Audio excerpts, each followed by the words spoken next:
디모데 전후서는 바울이 디모데에게 보낸 편지입니다. 디모데는 바울이 세운 에베소 교회를 목양하였습니다. 디모데전서 1장 3절 말씀 보면 내가 마게도냐로 갈 때에 너를 권하여 에베소에 머물라 한 것은 어떤 사람들을 명하여 다른 교훈을 가르치지 말며라고 기록되어 있습니다. 바울이 디모데 전서를 쓴 시기는 바울이 로마 감옥에서 석방된 후 재투옥이 되기 전까지 기간입니다. 이때 바울은 디모데를 에베소의 목회자로 세워 목양하게 하였습니다. 디모데가 목양한 교회는 에베소에 있는 교회입니다. 이 사진을 한번 보면 소아시아 해안에 이제 강가에 있는 항구 도시입니다. 주전 10세기에 건설되었고 에게의 중요한 항구 도시로 금융과 상업의 중심지가 되었습니다. 이 디모데가 에베소를 목양할 당시에 세계 유수한 도시 로마, 알렉산드리아, 시리아 안디옥과 함께 로마 제국에서 어깨를 나란히 하는 가장 큰 도시 가운데 하나였습니다. 이 에베소에는 아데미 여신을 숭배하였는데 이때 지어진 아데미 신전의 규모는 길이가 130m, 폭이 69m입니다. 이 아테네 파르테논 신전의 길이가 70m입니다. 근데 이 아데미 신전은 130m이고 또 폭이 파르테논 신전은 31m인데 아데미 신전은 69m입니다. 대략 2배 정도 큰 그런 규모를 자랑합니다. 이처럼 에베소라는 지역은 세계적인 도시로 활발한 교회가 있었고 여러 문화와 종교가 있었습니다. 이러한 변화의 상황은 에베소 시민들을 변화시켰으며 전통이 무너지고 옛것이 새로운 것으로 변화되는 대체되는 격변의 시기임을 알 수 있습니다. 이 에베소 교회는 다른 교회와 마찬가지로 교회 안에 여러 가지 문제가 있었습니다. 주도권 다툼이 있었습니다. 에베소 1장 22절에 보면 교회의 머리로 예수님을 삼으셨다라고 기록되어 있는데 이러한 기록은 이 에베소 안에 서로가 머리가 되고자 하는 그러한 다툼이 있던 것을 암시하고 있습니다. 또한 에베소는 이제 아시아 지역으로 이방인 지역에 세워진 교회로 이방인과 유대인의 율법과 할례로 인한 갈등이 있었습니다. 또 에베소에는 직분 간의 분열도 있었습니다. 에베소에 4장 14 사도와 예언자와 전도자와 목사와 교사로 세워졌다. 교회를 세우기에 세워졌다라고 말한 이후에 에베소 4장 14절에 보면은 속임수와 감사한 유혹에 빠져 이런 말씀이 있는데 이것은 서로 직분 간의 갈등이 있었던 것을 암시하고 있습니다. 또한 에베소 안에는 권위에 대한 도전의 문제가 있었습니다. 아내는 남편에게 순종하지 않고 남편은 아내를 사랑하는 그런 관계가 결여되어 있고 자녀가 부모에게 공경하는 그러한 모습이 사라지고 종과 주인 간의 관계가 악화되고 있는 그런 권위가 무너지고 있는 상황이 있었습니다. 뿐만 아니라 에베소 6장 10절 이하를 보면 영적인 세력의 공격도 있었습니다. 이것이 에베소를 목회하는 디모데에게 주어진 상황이었습니다. 교회 밖에서도 교회 안에서도 혼란스러운 것들이 많았습니다. 그래서 두려운 마음이 생길 수밖에 없었습니다. 그러나 이 말이 디모데가 소심하고 겁쟁이라는 말은 아닙니다. 왜냐하면 하나님께서 디모데에게 두려움을 주시지 않았기 때문입니다. 오늘 7절 말씀에 하나님께서 디모데에게 능력과 사랑과 절제를 주셨기 때문에 그러므로 디모데가 소심한 성격을 갖고 있다라는 것은 우리의 선입견입니다. 디모데는 단지 목회적인 어려움으로 인해서 일반적으로 느낄 수 있는 두려움을 느낀 것이고, 그 두려움으로 인해서 은사가 마비된 상태에 있으며 재활성화가 필요한 상태였습니다. 그래야 바울은 디모데에게 하나님이 주신 은사를 상기시키고 있습니다. 모든 은사가 아니라 모든 은사를 언급한 게 아니에요. 디모데에게 필요한, 에베소 목회에 필요한 하나님이 주신 은사를 바울이 선별적으로 언급하고 있습니다. 혹시 온갖 문제들과 어려움으로 인해 영적인 은사들이 마비되고 두려움을 느끼고 계신 분들이 계십니까? 온갖 문제로 인하여 영적인 침체에 빠진 분들이 계십니까? 그렇다면 여러분들에게 필요한 것은 하나님께서 이미 주신 은사가 무엇인지를 생각하는 것입니다. 그리고 하나님께서 이미 주신 그 은사를 재활성화시키는 것입니다. 이 시간에 영적인 은사를 재활성화하기 위해서 두려움을 내쫓고 다시 직분을 감당하기 위해서 하나님께서 우리에게 주신 것이 무엇인지 살펴보도록 하겠습니다. 첫 번째로 하나님께서 우리에게 주신 것은 능력입니다. 이 본문 7절, 하나님이 우리에게 주신, 우리 함께 읽어보겠습니다. 시작.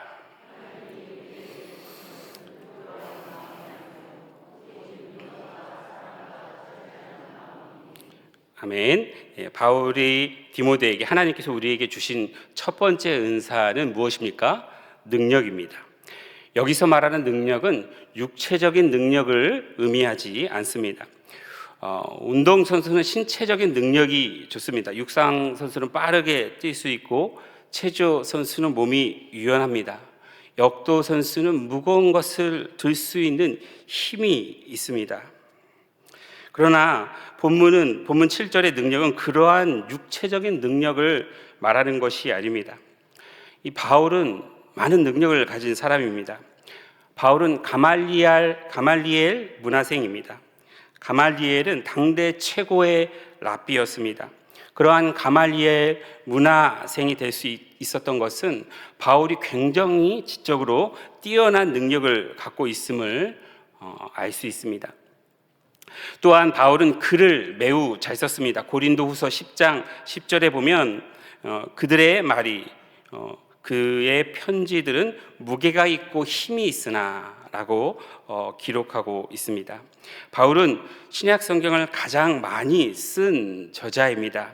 총 13권입니다. 무려 신약 성경의 절반입니다. 바울은 이처럼 많은 능력을 가진 자였습니다. 그런데 바울은 그러한 능력을 해로운 것으로 여겼습니다. 왜냐하면 그 능력보다 고상한 것을 알게 되었기 때문입니다. 그러므로 바울이 말하는 능력은 하나님의 능력은 육체적인 능력을 말하는 것이 아닙니다. 오해하지 마십시오. 육체적인 능력이 아무런 소용이 없다 말하는 것이 아닙니다. 그런 것들 의지하지 말고 개발하지도 말라 말하는 것이 아닙니다. 다만 하나님께서 바울과 디모데를 복음의 일꾼으로 세우시고 그 역할을 감당하기 위해 주신 것은 그러한 육체적인 능력은 아니라는 말입니다. 하나님께서 복음의 일꾼에게 주신 능력은 무엇입니까? 바로 성령의 능력입니다. 특별히 여기서 성령의 여러 가지 능력 중에 복음을 전하는 능력입니다. 성령은 증인들에게 복음을 전할 수 있는 능력을 주십니다. 사도행전 1장 8절 말씀, 우리가 잘 아는 말씀인데, 오직 성령이 너희에게 임하시면 너희가 권능을 받고 예루살렘과 온 유대와 사마리아 땅끝까지 이르러 내 증인이 되리라 하시니라 기록하고 있습니다. 여기서 권능으로 번역된 단어는 두나미스입니다. 본문의 7절 능력과 동일한 단어입니다. 예수님의 제자들은 성령의 능력을 받기 전까지 권력자들 앞에서 담대하지 못하였습니다. 물론 이것은 매우 인간적인 모습입니다. 우리 역시도 그와 같은 상황에서 두려움을 느낄 것입니다. 그런데 예수님의 제자들이 급격하게 변화된 계기가 있습니다. 오순절 성령을 받은 이후에 제자들은 다른 사람이 되었습니다. 더 이상 복음을 전하지 말라는 권력자들의 말 앞에 베드로와 요한은 다음과 같이 말했습니다. 사도행전 4장 19절 말씀 우리 한번 같이 읽어보도록 하겠습니다. 읽겠습니다. 시작.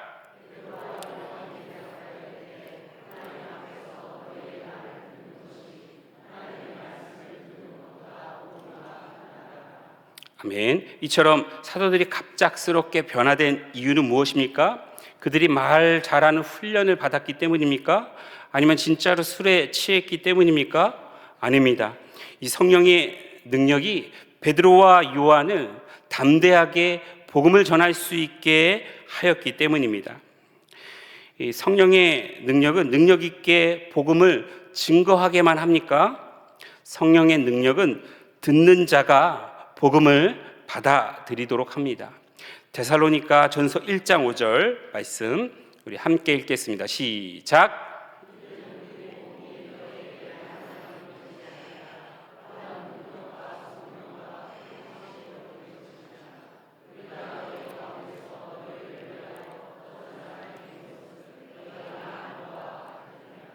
아멘. 예, 바울이 데살로니가에서 체류한 기간은 매우 짧은 2달에서 3달 정도였습니다. 그럼에도 불구하고 데살로니가 교회가 성장하여 이 지역에서 소문이 퍼져 칭찬받는 교회가 되었습니다. 어떻게 이렇게 짧은 기간에 그러한 교회가 세워질 수 있습니까? 그것은 성령의 능력이 듣는 이로 하여금 복음을 받아들이게 하였기 때문입니다. 이처럼 성령의 능력은 복음을 증거하게 하기도 하고 복음을 받아들이게 하기도 합니다. 디모데에게 이러한 성령의 능력이 있기 때문에 디모데는 복음의 능력을 감당할 수 있는 것입니다. 어느 신학교 교수님께서 일부 졸업생들의 변화의 과정에 대해서 말한 적이 있습니다. 교회를 다닐 때는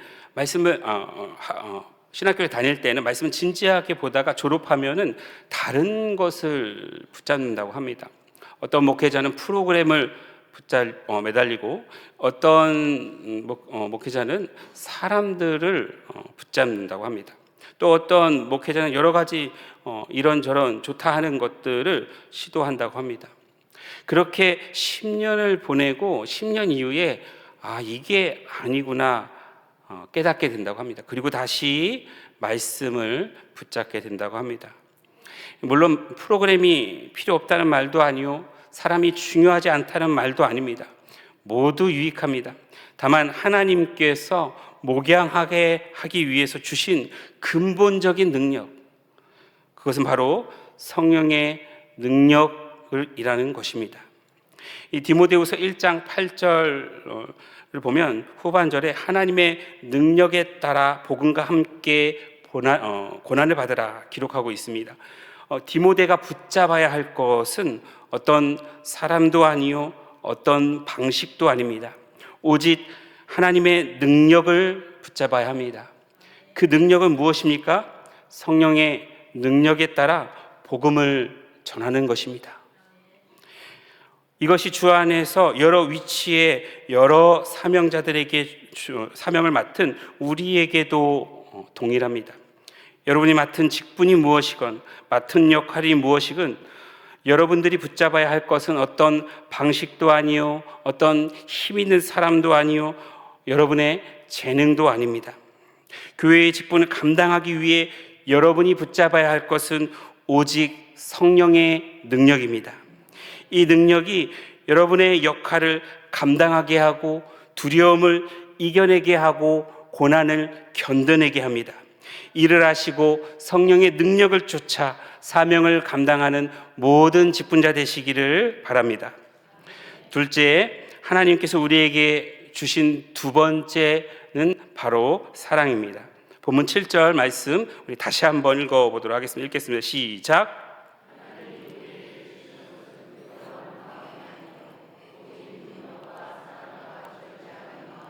아멘. 이 사랑으로 번역된 히라버는 아가페입니다. 이 아가페는 당시 다른 문헌에 발견되지 않고 오직 성경에만 언급되는 단어라고 합니다. 그만큼 아가페는 하나님께 속한 사랑입니다. 이 아가페의 정의는 받을 만한 가치가 없는 사람에게 무상으로 주는 것입니다. 요한복음 3장 16절 말씀, 우리 잘 아는 말씀이지만 한번 읽어보겠습니다. 시작. 하나님이 세상을 이처럼 사랑하사 독생자를 주셨으니 이는 그를 믿는 자마다 멸망하지 않고 영생을 얻게 하려 하심이라. 아멘. 여기서 사랑이라는 단어는 오늘 본문에 번역된 사랑이라는 단어와 동일한 단어입니다. 하나님께서 멸망받아 마땅한 자들을 구원하시기 위해서 독생자를 주셨습니다. 다시 말해서 아가페의 사랑을 베푸셨습니다. 이게 얼마나 놀라운 사랑입니까? 이 영화나 드라마를 보면 악역을 하는 사람들은 매우 밉게 행동을 합니다. 그래서 그들이 잘못되기를 바랍니다. 그것이 마땅하다 여깁니다. 그런데 하나님의 이 아가페의 사랑은 악인들이라도 죄에서 돌이키기를 바라며 구원받기를 바랍니다. 이 악인들을 구원하시기 위해 독생자 예수 그리스도를 십자가에 못 박으셨습니다. 사실 우리가 그러한 악인이었습니다.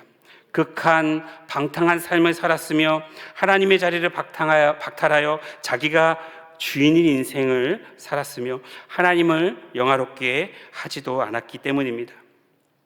그런데 하나님께서 그런 우리를 위해 독생자 예수님을 십자가에 못 박으시고 그러므로 우리가 구원을 받은 것입니다. 이처럼 우리는 아가페의 사랑으로 구원받은 것입니다. 그리고 이것이 우리가 하나님을 예배하고 찬양하는 이유입니다. 그런데 놀라운 것은 우리도 아가페의 사랑을 할 것을 성경은 명령하고 있습니다. 마가복음 12장 31절 말씀 우리 함께 읽겠습니다. 시작.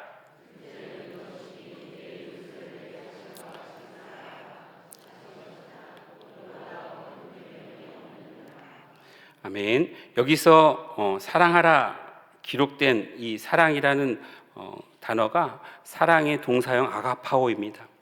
우리도 하나님과 같이 사랑을 받을 자격이 없는 자들에게 사랑을 베풀라 명합니다. 세상 사람들은 아가페의 사랑을 할 수 없습니다. 세상 사람들은 남녀 간의 에로스의 사랑을, 친구 간의 필리아의 사랑을, 부모 자식 간의 스토르의 사랑을 할 수밖에 없습니다. 그러나 우리는 아가페의 사랑을 할 수 있습니다. 어떻게 할 수 있습니까? 하나님께서 우리에게 아가페의 사랑을 주셨기 때문입니다. 그 사랑을 할 수 있는 능력을 주셨기 때문입니다. 사실 이 사랑은 당시에 거짓 교사들과 다르게 행동할 것을 요구하는 바울의 명령입니다. 거짓 교사들은 경건의 모양은 있지만 능력은 없는 자들이었습니다. 무정하게 행동하는 자들이었습니다. 그들이 그렇게 행동할지라도 목회자인 디모데 너는 사랑으로 성도를 대할 것을 명령하는 것입니다. 그것이 디모데의 사역을 능하게 하는 것이 될 것이기 때문입니다. 이 하나님께서 디모데에게 주신 능력은 복음을 전하는 능력 또한 역시 사랑으로 보완되어야 완전해질 수 있습니다. 고린도전서 13장 2절 말씀 우리 함께 읽겠습니다. 시작. 예언하는 능력이 있어 모든 비밀과 모든 지식을 알고 또 산을 옮길 만한 모든 믿음이 있을지라도 사랑이 없으면 내가 아무것도 아니요. 아멘. 사랑이 없으면 우리가 전하는 복음이 퇴색될 수 있습니다. 그러므로 능력과 함께 사랑을 하나님께서 우리에게 은사로 주신 것입니다. 우리에게 주신 능력은 사랑으로 보완되어야 온전한 능력이 될 수 있습니다. 또한 사랑은 강력한 힘을 갖고 있습니다. 고린도전서 13장 8절 말씀 우리 함께 읽겠습니다. 시작.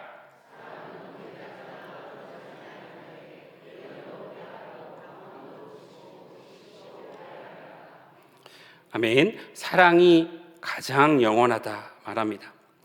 이전에 많은 신앙의 관계 속에서 기억에 남는 것은 사랑을 베푼 사람들이었습니다. 그렇게 많은 예배를 드리고 그렇게 많은 성경 공부를 해도 그것들은 기억에 남지 않았습니다. 하지만 나에게 베푼 작은 친절, 배려, 관심 이런 것들이 기억에 납니다. 오해하지 마십시오. 말씀 교육이 아무런 의미가 없다는 말이 아니라 그만큼 사랑이 강력한 영향력을 갖고 있다, 힘을 갖고 있다 말하는 것입니다. 이처럼 사랑은 강력한 힘을 갖고 있습니다. 그리고 이 사랑할 수 있는 능력을 하나님께서 우리에게 주셨습니다. 우리는 그 능력을 활성화해야 합니다. 여러분이 맡은 영혼들에게 사랑을 베푸시기 바랍니다. 이름을 불러주시고 식탁에 교제를 하시고 그를 위하여 기도하고 조건 없는 사랑을 베푸시는 모든 성도 되시기를 바랍니다. 세 번째, 하나님께서 우리에게 주신 것은 절제입니다. 우리 본문 7절 말씀 다시 한번 마지막으로 읽겠습니다. 시작.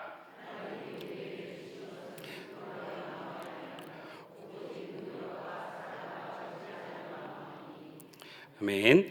하나님께서 디모데에게 에베소를 목회하시기 위해 주신 것은 절제입니다. 이 절제는 정도에 넘지 않도록 알맞게 조절하는 것을 의미합니다. 이 칼빈은 육체의 모든 부절제가 악이다라고 말합니다. 이 악인들은 절제하지 못합니다. 육체의 정욕을 절제하지 못합니다. 탐심에 대해서 절제하지 못합니다. 그리고 부절제로 인해서 망하게 됩니다. 삼손은 육체의 정욕을 절제하지 못해서 사명을 감당하지 못하였습니다. 사울은 탐심을 절제하지 못해서 왕위에서 폐위하게 되었습니다. 삼손과 사울의 경우를 볼 때 절제가 얼마나 중요한지 우리는 알 수 있습니다. 절제가 없으면 사명을 감당할 수 없습니다. 악한 것에만 절제가 필요합니까? 선한 것에도 절제가 필요합니다. 이 고린도전서를 보면 고린도 교회에 많은 은사가 주어졌습니다. 고린도전서 1장 5절 말씀 제가 읽어드리도록 하겠습니다. 이는 너희가 그 안에서 모든 일 곧 모든 언변과 모든 지식의 풍족함으로라고 기록하고 있습니다. 언변과 지식이 풍성하였지만 절제가 없었습니다. 그 결과 어떻게 되었습니까? 교회가 분열되었습니다. 어떤 사람은 바울이 최고라 주장하고, 어떤 사람은 아볼로가 최고라 주장하고, 어떤 사람은 베드로가 최고라 주장하고, 어떤 사람은 그리스도가 최고라고 주장하며 교회가 여러 파로 나눠지게 되었습니다. 또한 방언의 은사가 풍족하였는데 이 은사를 기도하는 것에 쓰는 것이 아니라 자신을 내세우는 목적으로 사용하였습니다. 자신은 하나님께 특별한 은사를 받았으며 영적인 사람임을 과시하는 것에 사용하였습니다. 이 하나님께서 주신 은사를 절제하지 못함으로 잘못 사용하였습니다. 이처럼 능력과 사랑이 아무리 많다 할지라도 절제가 없다면 사역을 감당할 수 없게 됩니다. 그러므로 절제는 사명을 감당하는 일에 있어서 꼭 필요한 은사입니다. 그런데 이 절제를 하려면 분별력이 필요합니다. 더 나가야 하는지 아니면 멈춰야 하는지 분별할 수 있어야 합니다. 하지만 우리의 연약한 지혜와 지식과 감정으로 정확하게 모든 것을 분별하는 것은 어렵습니다. 우리는 더 나가야 할 때 멈추기도 하며 멈춰야 할 때 더 나가기도 합니다. 그렇지만 성령은 분별의 능력이 있습니다. 그리고 우리로 멈춰야 할 때를 알려주시고 가야 할 때를 알려주십니다. 어떤 사모님께서 간증한 것을 들은 적이 있습니다. 하나님께 먼저 헌신했더니 하나님께서 자녀들을 잘되게 하셨다는 것입니다. 어떤 자녀는 미국에서 사업적으로 성공했으며 어떤 자녀는 피아노 연주를 성공해서 전도 유망한 부류에 있다는 것입니다. 그러다가 순간 멈추면서 이렇게 말했습니다. 내가 자식 자랑하면 안 되지 라고 하면서 간증을 다시 하나님께 맞추어 하였습니다. 이 사모님이 어떻게 이렇게 절제할 수 있었습니까? 하나님께서 절제의 능력을 주셨기 때문입니다. 성령께서 지금 멈춰야 할 때인지 아니면 더 나가야 할 때인지 분별할 수 있는 지혜를 주셨기 때문입니다. 그리하여 멈출 수 있었습니다. 그리하여 하나님에 대한 간증이 퇴색되지 않고 빛날 수 있었습니다. 이처럼 하나님께서 우리에게 절제를 주셨습니다. 이 절제가 우리가 가야 할 때와 멈춰야 할 때를 분별하고 절제하게 합니다. 여러분은 멈춰야 할 때 멈추고 가야 할 때 가고 있습니까? 설교자는 설교를 할 때 굳이 헬라어를 언급 안 해도 되는 때 언급하는 경우가 있습니다. 유식해 보이기 위해서, 잘 보이기 위해서 헬라어를 사용하는 것입니다. 그러할 때 절제의 능력이 필요한 것입니다. 대표 기도자는 어떻습니까? 사람들에게 기도를 잘하는 사람으로 보이려고 어렵고 고상한 단어를 골라서 기도할 때가 있습니다. 또 어떤 성도는 너무 길게 기도하기도 합니다. 그러할 때 절제의 능력이 필요한 것입니다. 어떤 말을 할 때 이 말이 꼭 필요한 말이 아닌데, 공동체를 살리는 말이 아닌데, 절제해야 할 말인데 하는 경우가 있습니다. 그러할 때 하나님께서 우리에게 주신 절제가 필요합니다. 하지만 우리는 분별할 수 있는 지식이 부족합니다. 실수하기도 합니다. 그러할 때 더 가야 할지 멈춰야 할지 하나님께 물으십시오. 그리하여 여러분이 맡은 사명과 직분을 빛나게 하며 하나님의 영광을 가린 일들을 없게 하시는 모든 성도님 되시기를 주님의 이름으로 축복드립니다. 이 오늘 본문에서 바울은 은사를 부릴 듯 일어나게 하라 말씀합니다. 어떻게 은사를 부릴 듯 일어나게 합니까? 은사 개발을 하기 위해 노력합니까? 잘 가르치는 분들에게 배우면 됩니까? 그런 것도 필요하지만 하나님께서는 이미 우리에게 은사를 주셨습니다. 우리가 해야 할 것은 하나님께서 우리에게 주신 것이 무엇인지를 알고 그 주신 은사를 믿고 그 은사를 붙잡고 신앙생활을 하는 것입니다. 그리하여 항상 불꽃처럼 일어난 은사로 능력 있는 사역을 감당하는 모든 성도님 되시기를 주님의 이름으로 축복드립니다. 아멘.